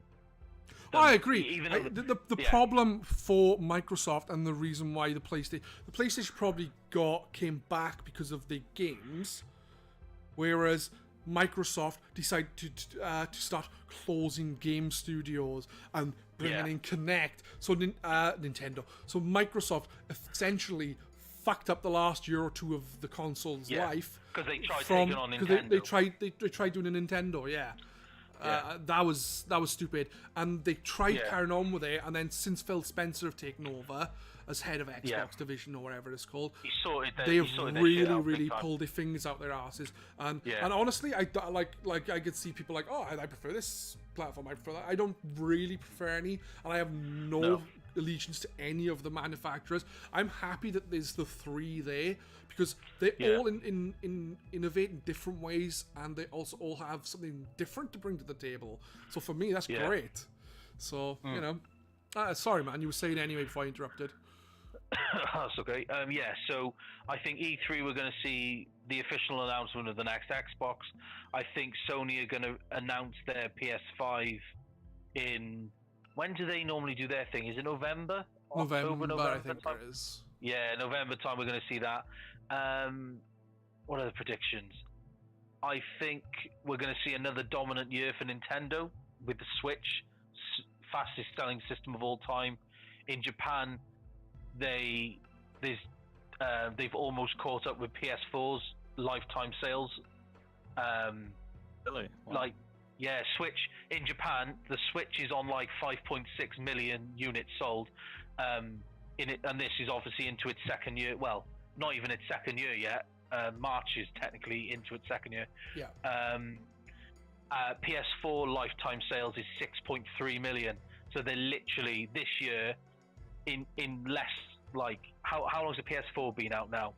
5 years. About 5 6 years this year. It'll be 6 years this year.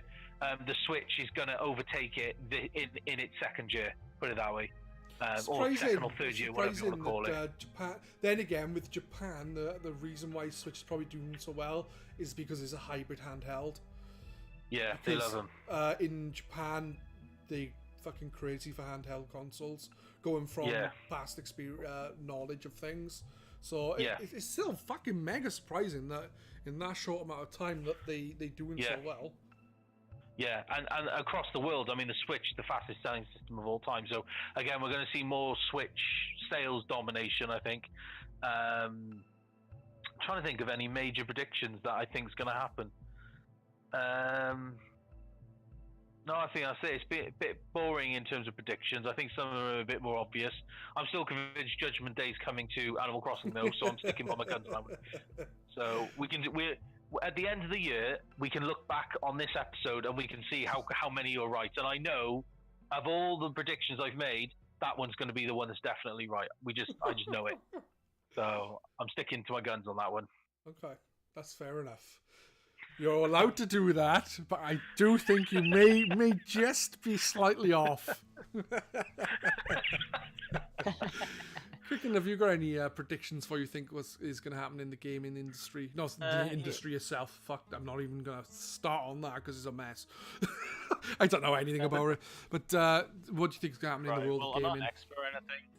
You look into gaming news that much, but I had this idea randomly the other day. I think because there have been rumors that Nintendo are gonna like release another model of a Switch, which makes kind of sense because it's been a very popular console, obviously.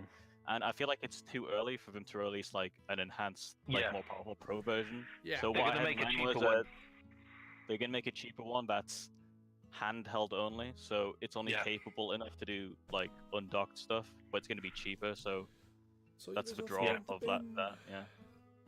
They need to Stuff because like that, yeah. yeah, they need to because simply just for the fact that they do need to kill the 3DS at some point. They have to in order to move on with the Switch. And the idea is that they do want the user base to move over to the Switch, which it obviously is what it's the most logical step. But at the moment, you can go out and buy a 2DS for like £80, is it? £70, £80, and that comes with a game on you can 90. get you can get a 3DS for a lot cheaper. Like Yeah. I've seen something like a cash generator near me for only 30 quid. Yeah. Yeah. Like very. But This is the if we're thing. talking new, Yeah. sorry, I was going to say if we're talking new, you can go out and buy a 2DS XL, which is the new 3DS without the 3D. It's so it's the more powerful version, and it's £120 or like £135 with a game, Yeah. and it's like Mario or there's a couple of games that there's an option. The Switch is still 300, 280, whatever it is. They need to bring, I'd say, in order for them to successfully migrate like a large chunk of the 3DS audience, they need to bring a Switch out that's going to they're going to have to go sub £200 or $200, one of them say. They have to. Maybe if they can get it down to 180, 185, maybe even 189, I think that will just be enough. Maybe if they release handheld only, so it's only 720p, maybe the screen's a little bit smaller, so it's a little easier for smaller hands because they're going to maybe look at kids. Yeah. I don't know, a 6-inch screen instead of a 7-inch screen. The Joy-Cons are always attached. They're not detachable, so you don't need to put batteries in them separately. Maybe, I don't know. Do you know what I mean? It's like there's you're saving I on know what you're saying. on The Bluetooth thing- and everything there. My thinking is though is while they obviously want to bring across the 3DS people, if the 3DS is still selling and making the money, Yeah. and the Switch is still selling and the momentum isn't slowing down, is there any need for them to do that this year? Would it be better to wait till next year? It's like, oh, our sales are slowing a little bit. Oh, let's bring out another version of the Switch. Wouldn't that be better to do than doing now when Switch sales are probably at their best? Yeah. No, Is I that think just you've got a gonna? point Is that actually gonna be of benefit to Nintendo? Doing it now now, I'm not saying they shouldn't fucking do it. I genuinely don't know. I'm asking you guys and everyone in chat who's there, what would be the best option? Do it when the sales are slowing, or do it now while the momentum's high? That's a good point. Yeah, the 3DS is still like selling decently. Yeah. It's just Like, the is- 3DS. There's like is a big question mark there. Yeah, like, Yeah. is making a smaller Switch gonna enhance the sales of the Switch enough I think so. Yeah. to cover the cannibalization of the 3DS sales? Do you get what I mean? Is the sales Yeah. of the smaller Switch going to be enough on top of the normal Switch to Yeah. and then the 3DS sales slow a lot more for that? Is that going to make them less money? Like, I know I'm looking at it from their perspective because of what they would do. For me personally, a smaller Switch, I don't want one. If anything, I want a permanently docked Switch that is more powerful, because the handheld part of the Switch can fuck off. But that's me. Interesting what you said, Doom, about like the Switch is doing really well, but I read somewhere that they're actually kind of almost disappointed with the sales. Like they're expecting like even more. Yeah. And I think they would benefit a lot from increasing the Switch's install base, because the 3DS is going to be much like life left in it. So you're not too interested in increasing that install base like much more, really, I guess. Yeah, that's fair enough. But what you gotta remember is with the games industry is companies get closed down because they didn't sell 1 million copies and they only sold 900,000, and that's a massive disappointment, and then the studio gets closed down. I think the problem is fucking greed. Yeah. And I'm not saying, this specific person. I think when you have shareholders, they want their money, and then you've got to make enough money to pay the people and all that kind of thing. I can understand it from that point, but I think then when you're like, like some companies you've seen, like they're at a loss or something at the end of the year, and they still pay their executives fucking loads. It's like, here's your £2 million bonus. It's like, really? You just closed a studio because they didn't reach your sale targets that you predicted because you just fancied that number? Lism's great, yeah. I don't know. I don't know a lot of in-depth stuff about things. This is just me thinking outside, like just thinking. But I actually don't know a lot of the industry things. No. It's just what I think a lot of going on and what I've seen bits and bobs of. The trouble is as well, the reason why the 3DS was so successful, obviously it doesn't touch the success of the DS, but the reason why the 3DS has been, I would say overall the 3DS has still been a resounding success for Nintendo. The reason why it was so successful is because it was backwards compatible with all the DS games. I think that's the trouble. If you're going to release a more a friendlier, cheaper version of the Switch, you kind of, and especially if you want to move the install base over, the best way to do it is to somehow make it backwards compatible with 3DS games. And if you're going that far, you might as well make it backwards compatible. I don't know how. I'm not the ideas guy. I'm not the guy who has to figure this stuff out. But do you know what I mean? It's like the reason why the 3DS was so successful is because they were able to be backwards compatible with DS games. And I think if you're that was a big targeting factor that install base, I think it would be a big factor with honestly, the hardcore, but with the casual market that's mainly bought it. The only reason why I'm asking if you think that, because I know the very first year of 3DS, the sales were really they were awful, and that's the rumor was that the Wii didn't have a lot of software on it when the Wii U didn't have a lot of software for it to start with, because Nintendo put so many of their resources in the 3DS's second year, which is why the 3DS second year had so many fucking good games. So is it probably wrong with good games? Yeah. You got to think as well. The 3DS was overpriced. They were selling it like £230. It was just too much money. To be fair, who was the president of Nintendo at the time? I can't remember his name. Iwata. That's the one. He took a pay cut to save jobs in Nintendo, because he took it upon himself. He said, well, I made the decision for the price points and everything. I'm taking responsibility. He took a 50% pay cut to make sure no one was going to lose their jobs because of the 3DS bombing. So fair play to him. You can't go wrong. Like that's how you run a company. Do you know what I mean? He was brilliant. He was like. But that executives. But again, you pay right now. But again, they reduced the price. They did pour more resources into it to produce better games. I suppose it was backwards compatible. It's a combination. Yeah. So if you can pull a switch for like 180 to 189. I mean, admittedly, if you can do that, you've got a strong library already, a really strong eShop as well.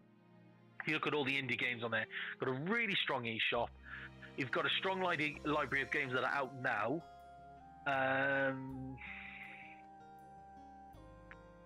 So the 3DS didn't really have that much competition, especially later on with the Vita dying. It basically just. Vita couldn't. What are you talking about? The Vita was the greatest handheld ever. It was just misunderstood. Yeah. It's a tricky one. I don't know. Like, Yeah. I shouldn't have mentioned it. I think I've confused everyone now on what to do. I just thought it was a question to throw out there. I honestly don't know whether it'd be best to release one this year while momentum's high. yeah, Because then people are like, oh, we can get a cheaper Switch. Brilliant. Oh, I've been waiting. yeah. Or the sales are slowing. Let's release another version, and maybe the same people who bought the other Switch will buy this one as well. Yeah. Oh. But again, if they do that, then from a parent's perspective, I think they're going to think, well, we've just last year we just bought them a DS,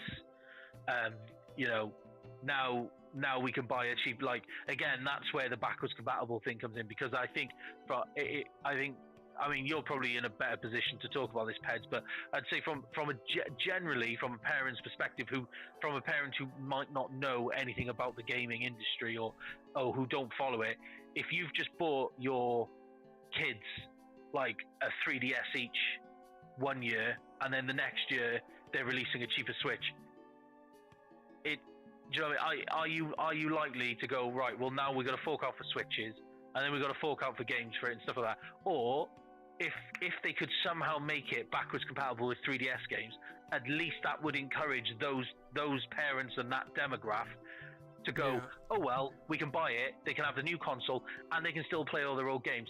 So we don't necessarily need to worry about buying loads of brand new games to start with. Oh no, we I can completely understand. Because me personally, I would just get the Switches. I wouldn't care. Exactly. But the problem is with this scenario is you want to bring the costs down, but then add in hardware from another console, which will raise the costs as well. So if you want to bring it down to 189 from 300, we'll say 300, 289 to 189 by making it a little bit smaller, and then adding in the extra stuff from there is going to increase the cost, I would think.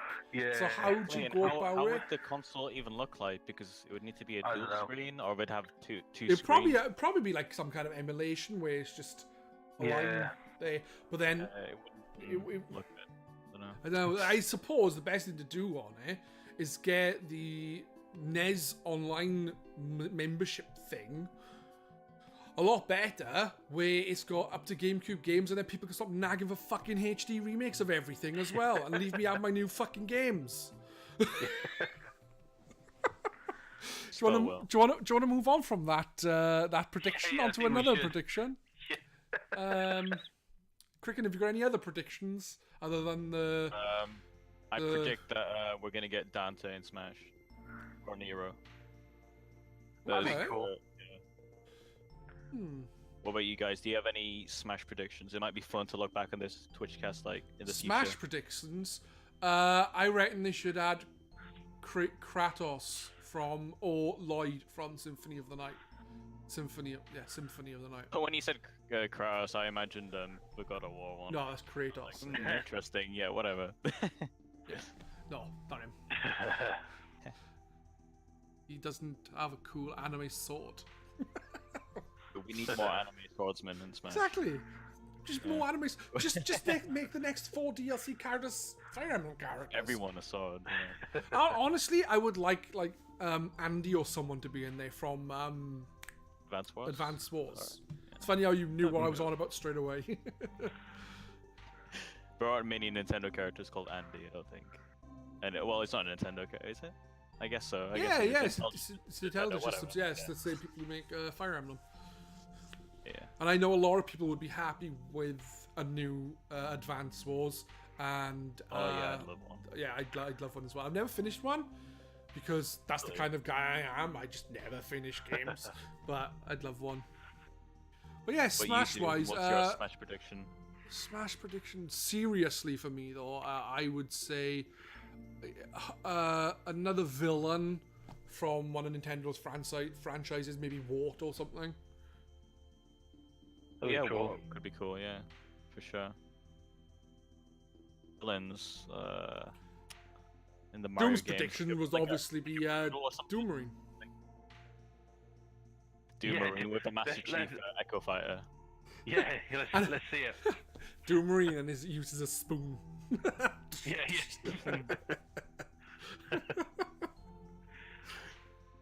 Sorry, I keep interrupting. I have witty things to say. Lol. Smash prediction, Doom. Oh God. Oh, I've drawn a blank. Monica from Doki Doki Panic. No, Doki Doki Literature Club. What am I saying? That's jazz. I'm starting to feel. I don't have one at the moment. I can't. I've just completely drawn a blank. If I come up with one, I'll blurt it out. But at the moment, I've drawn a blank. The thing is there's a prediction of who you'll think will be coming in. I think it'd be like another villain from a game. But I'm gonna guess, and this is just a guess, that Doom's preferred character to be added to Doom will be Banjo-Kazooie. Yeah, let's say that. Oh no, actually there is one. I'd love to see. I again don't think it's going to happen, but I'd love to see. If I'm going to make a prediction, Goku. I'd love to see Goku. Goku in Smash. Yeah. Goku. Yeah. I want to see Sakurai Iwata. Corona Water. Oh God. Sakurai Iwata would be I do awesome. really want to see that. Also another character they should add is Conker, and his final smash is pissing all over everyone. Boom. Right, any other predictions, guys? I forgot what I was gonna say now. With the Congo pissing over everyone, that kind of like threw me off guard. God, yeah. Final piss. Final piss. Wow. Do we have any other topics? No, just these. I haven't done my predictions yet, but No. no. Go on, Mine, you are, do your mine, predictions, mine then. is simple. Metroid Prime 4 won't come out next year, this year even, because nothing have been shown. Nothing at all, apart from a title screen. That's it. There's been no mention of who's developing there. Nothing at all. Nothing. My other prediction is Last of Us 2 will not come out this year. I don't know why, but I reckon it'll get pushed back a year and come out on PS4 and 5 at the same time. And this is my very last prediction. It's a little bit longer. They reveal the new Pokemon starters. The fire Pokemon starter will be the best looking, as usual. But later in the year, the evolutions will be shown for all the starters. And the fire type Pokemon will become a fire fighting type and look god awful, as usual. Just like the last few generations have been. You start with a really cool little one. As per usual. No. I think the Decidueye was the best out of the newest generation. The grass type, the owl. Oh really? Yeah, I think that was by far the best. I like his little form. His first one is pretty cute. But Owlet. Yeah, I think the Decidueye is definitely the best looking of the three. From definitely, yeah. Puplio, I didn't like any version of that. It just was I stupid. Puplio. And honestly, if that was by me now, I would kick it. For being so goddamn shit. I wouldn't kick it. I'm not that kind of guy. Or would I? No, I wouldn't. Right. So they are my three predictions. Do any of you agree with Metroid not coming out? I think so. I think we're going to see gameplay footage and in-depth kind of look at E3 or like a Nintendo towards the end of the year Nintendo Direct, and then we're going to see it in 2020. What was your other prediction? Last of Us 2 will probably come a bit later on PS4 and 5 at the same time. I agree with that. That'll be a dual release. If that's the kind of game that would do well as a dual release, so yeah, I agree with that. They'll either do that or they'll do the same as Last of Us, release it in the last year of the PlayStation's life cycle, and then release a remastered version when the PlayStation 5 comes out. A year later. That's what they did with the Last of Us, didn't they? They released it, and then a year or two later, it come out on the HD version of the game. Yeah. And obviously with the Pokemon Firestar, I'm obviously right, because that's what happens. Watch me really left field now. It'll be like a fire type, but then it evolves into like a fire electric type or something really weird that we haven't seen before now. Just to really spice things up a bit. Fire water type. I think it has a special move called Steam. That's Steam, isn't it? Yeah. Steam. Steam type. Steam type. Yeah. That'd be cool. One of its moves is ship games. 3. I predict that Shenmue 3 will be bad, but people will still like it. Is that from watching Jasmine's stream of Shenmue 1 and 2? Yeah, pretty much, yeah. I don't think, from what I've seen of Shenmue, I just don't think I'd like it. No. Yeah, me neither. It's weird. And the voice acting is fucking... That is one way to put it, yeah. The voice acting is... Just I don't know. Game, to be honest. The voice acting is... It's bad, but it's good at the same time. Is it Resident Evil 1 like levels? I think it's worse. Yeah. Oh, is it? From what I've heard, yeah. That sounds amazing. I'm a big fan of proper cheesy, stupid B movies. So bad voice acting is right up my street because I find it really, really entertaining. So. You should definitely play through Resident Evil and Shenmue 1 and 2. Yeah, and the rest of the Resident Evils. Yeah. Breath of the Wild in English. Oh no. That's so disappointing with Breath of the Wild. It's such a good game. I get that some people are don't like Zelda because they like the structure of the other games, and I could completely understand that, and I would like a bit more structure with the next one in the form of dungeons in places, if that makes sense. Yeah. But the biggest offense that game does is give characters voices when the voices are so fucking bad. It is pretty shit voice acting, yeah. Not all of them, some of them are decent, but yeah, that's they really should have not done voices. Yeah. Yeah. Well, no, they should have had celebrities do it, proper voice acting celebrities like Tara Strong or something. Do you know? Because they got amateurs, didn't they? First time people. It seemed like they'd auditioned. Do you know what the best thing was? I can't explain it, and I swear on my life this is true. As soon as you said celebrity, the first celebrity, and I'm not kidding now, that popped into my head to play Zelda was Samuel L. Jackson, and I don't know why. but that is something I'd love to see. I would pay big money to see Samuel L. Jackson voice Zelda. You are on about Zelda, the princess of the game. You aren't one of these people who think Zelda is the character you play as. I'm just making sure because Samuel Jackson as the princess. Yeah, it was the first. It was the first actor. It was the first person that came to mind when you said celebrity. I went Samuel L. Jackson. I was like, hang on a minute. There's an issue here. But the more I think about it, the more I want it. I need to stop thinking about it because I do want it now that I've thought about it. That would be amazing. It would have been an improvement, at least. Yeah. No offense to the Zelda voice actor, but yeah. Yeah. It was probably bad voice. But Samuel L. Jackson would do a better Zelda voice than. That's a massive insult. Let's be fair. I think it was probably. But. We can blame the voice direction as well. I mean, the voice director might not have been very good either. So no,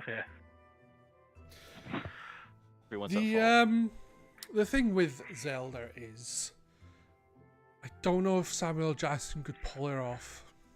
No.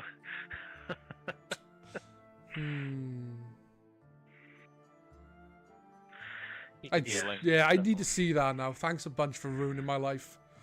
That's okay. Everyone who listens to this for as long as it's uploaded to something will now always have that pictured into their head.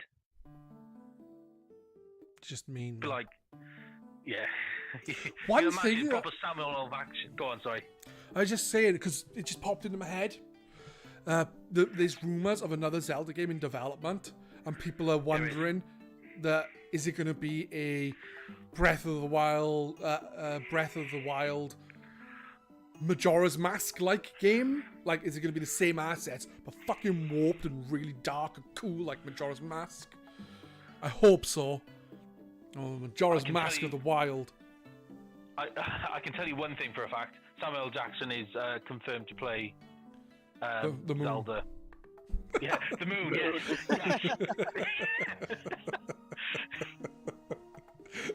Yes.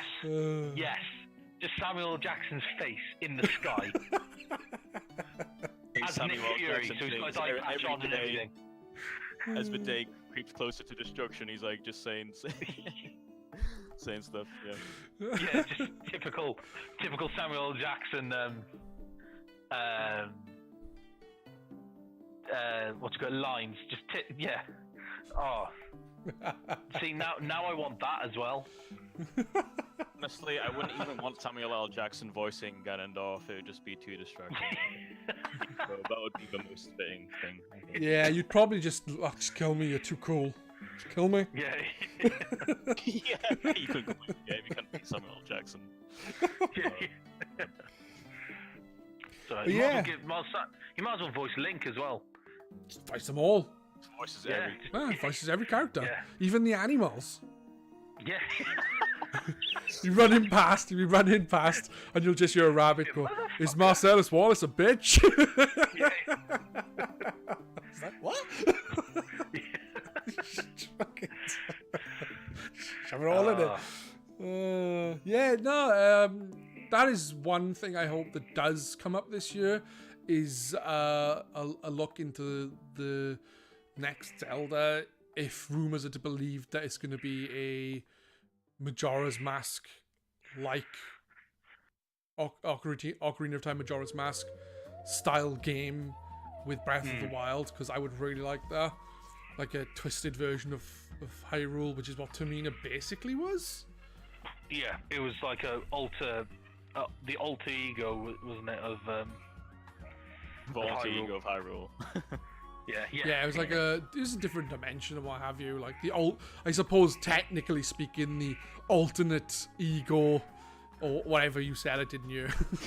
Yeah. I forgot already. I'm fucking moron. Is technically low rule. Yeah. Yeah. So. Well, Well, Samuel L. Jackson voices every character. Yeah. yeah, that would be cool. There you go. Anyway, I don't know if any people are in chat. If there's anyone in chat who would like to ask any questions about what we spoke about tonight, or in general, fire away. We are here. We have no problem answering any of your questions. Obviously, we've talked about a couple of games we're looking forward to, some gaming predictions, our goals and resolutions for the year. The goals and resolutions seem to be the same. We want to spend less, play more. I think that was basically it with the resolutions now, is we all wanted the same kind of thing, really, is spend less and actually finish our games. Oh, and Kriken was stop being duped by sexy looking RPGs. Yeah. That too. Stupid sexy. Being all sexy. Luring you in. Right, Like mermaids. like a mermaid, yeah. Lures you into the coast and then you crash on the rocks and your life is ruined. Yeah. Your life is ruined, and that's what JRPGs do to people. That's right. Bloody mermaid JRPGs. Yeah, stay away, kids. Right, I don't think there's anyone in chat, so I'm guessing we are leaving it there, guys. Thank you for taking part again. It is a pleasure as always. Fun. Yeah, it has been fun. We've learned a lot today. Maybe a little too much about the way my mind works, but that's to be fair though, the way your mind works, having Terminator and Animal Crossing as a crossover franchise, isn't a bad thing. Natural progression. Yeah, it's natural progression. It is. I think the only thing that would be more natural than Terminator and Animal Crossing is, I don't know, Stardew Valley and Predator. Oh yes. Right now we're on to something. I'm gonna message Concerned Dave right now. Yes. He's missed a trick here. I think Nintendo are going to be messaging you for a job Yeah. as soon as they pick up on this podcast. They're going to be like, that Samuel L. Jackson idea, we like that.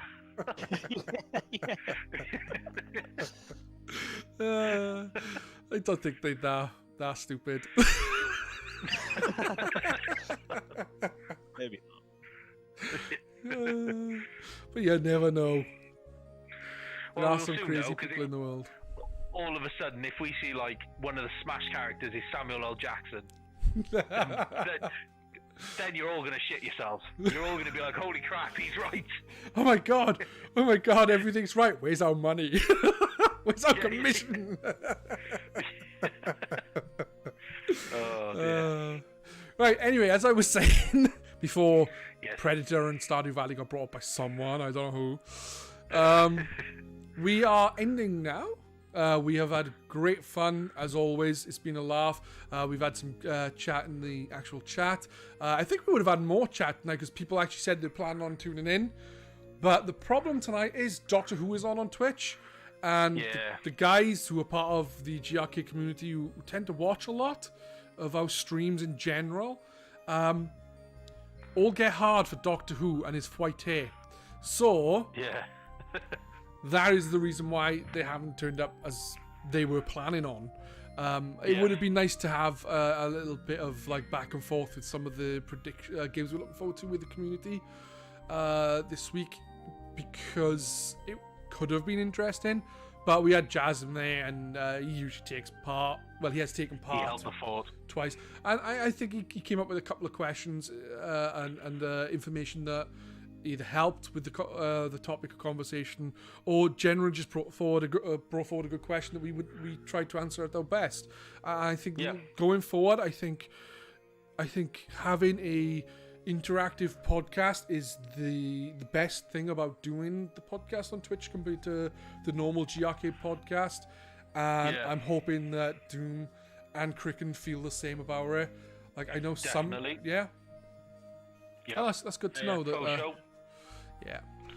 Anyway, I'll stop rambling on like a crazy person. Maybe. And I shall let you all go. Finally. Thanks. And I'm going to go watch some Doctor Who myself before bed. See you guys later. Thank you for tuning in. If you want to watch Doctor Who and chat with the guys from GRcade about it at the same time, tune into Matt King85 on Twitch. He's hosting the channel and we'll just talk about Doctor Who there. It's less busy than the official channel. So I was telling you guys. Should have told you guys after I ended the stream, really, shouldn't I? Yeah. Because people are gonna be like, "What the fuck is he on? I don't want to tune in for that." Like, that was last year. Because people are gonna listen to this in a year's time. So anyway, goodbye, guys. I gotta stop talking. Goodbye. you guys. Bye. Bye. Bye.